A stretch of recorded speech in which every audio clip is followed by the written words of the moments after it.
Welcome to Manja Kitchen. I'm Suze Montgomery, your host, and today we're talking pumpkin pie spice.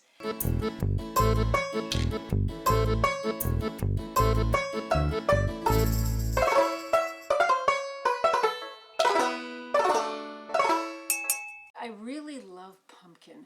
Maybe it's not so much as the pumpkin that I like, it's the spices that you put in the pumpkin that really make it uniquely different. So as you go shopping to look for a spice, like this was Trader Joe's again, what a surprise. This is pumpkin pie spice. And in here, it's sold by Trader Joe's, is cinnamon, ginger, lemon peel, nutmeg, cloves, and cardamom. Ah, lemon peel. Why? A little bit of acid to balance all the sweetness of the other spices. So what I thought is, like, why pay $3.99 for a bottle of this when I can read the label and it says exactly what's in it? Why can't you make it yourself? So I went home and started screwing around the kitchen. You know, kitchen alchemy. I'm in the kitchen laboratory once more. And so I put in cinnamon, ginger, allspice this time. By the way, allspice is not a combination of all different spices. It is a freestanding spice. They're small little berries similar to a caper, and they taste like cinnamon and like ginger and all the rest of the spices, the warm spices. But it acts as allspice I use is the secret ingredient. I'm going to tell you this. I have never shared this. In my marinara sauce, in my spaghetti sauce, my pasta sauce, no meat sauce.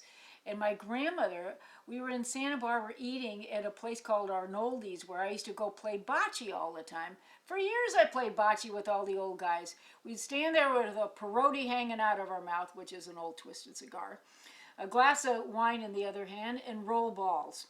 Well, the guys were average age was probably about 90. I was probably in my 40s, maybe 50s at the time, and I loved it. The guys would give me a handicap, they let me win, and then afterwards we'd all go inside to eat. Now Arnoldi's has been there since the 20s, and I tasted their spaghetti sauce on one of the guys' plates because I'm going, marinara.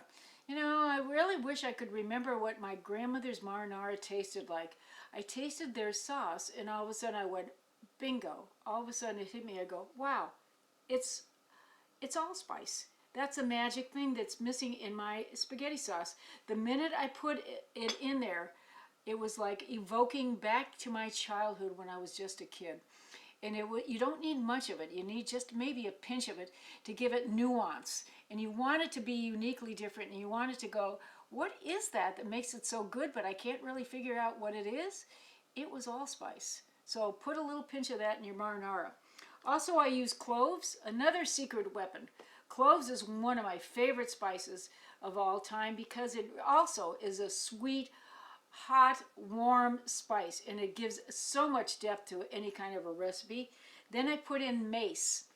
Now, mace is interesting. You think about mace, you're thinking about the Middle Ages and people bopping each other over the head.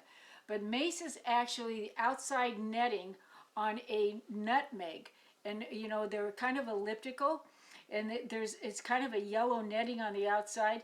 Mace is probably one of the most expensive spices in the world, next to saffron, which are, you know, from poppy pistils.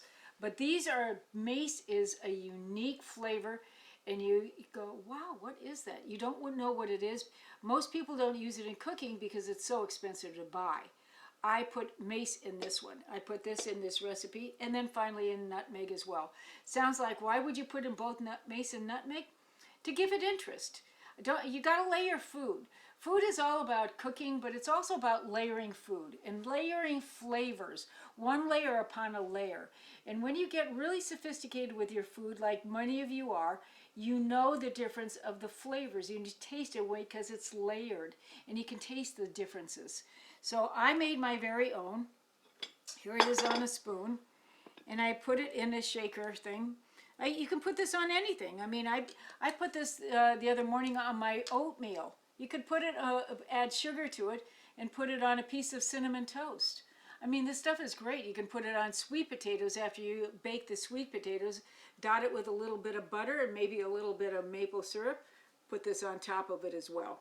So again, make your own homemade pumpkin pie spice. if you're going to buy pumpkin and you're going to be making pumpkin pies for holidays, please buy the best you can find. And the best I found so far, again, I hate to say this, Trader Joe's. It's organic. I'm not a big fan of, what is this, Libby's. This was around since I was a child. My mom used to use this. But I think this is a much superior product, and it's cheaper, by the way, too. The minute you open the can, you know what it is. It's bright orange yellow. It's a squash. It's from the Cabecita family, and the Cabecita family is any of the pumpkins and gourd family. And if any of you are old enough to remember Jimmy Durante, when Jimmy Durante was a comedian when I was a kid, he had a big nose. They used to call him the Schnazzola.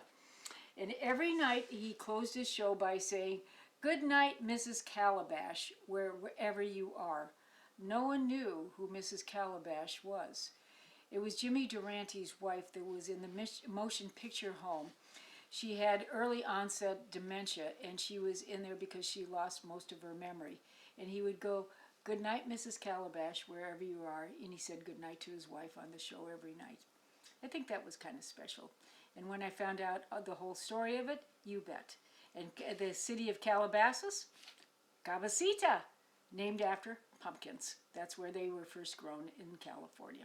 So come back again next week and join us for some more interesting tidbits. And join YouTube, since you're on YouTube watching this, subscribe. It's free. Or send me an email. Tell me what you think. Or don't tell me what you think. But join us again next week. Thanks for joining us today.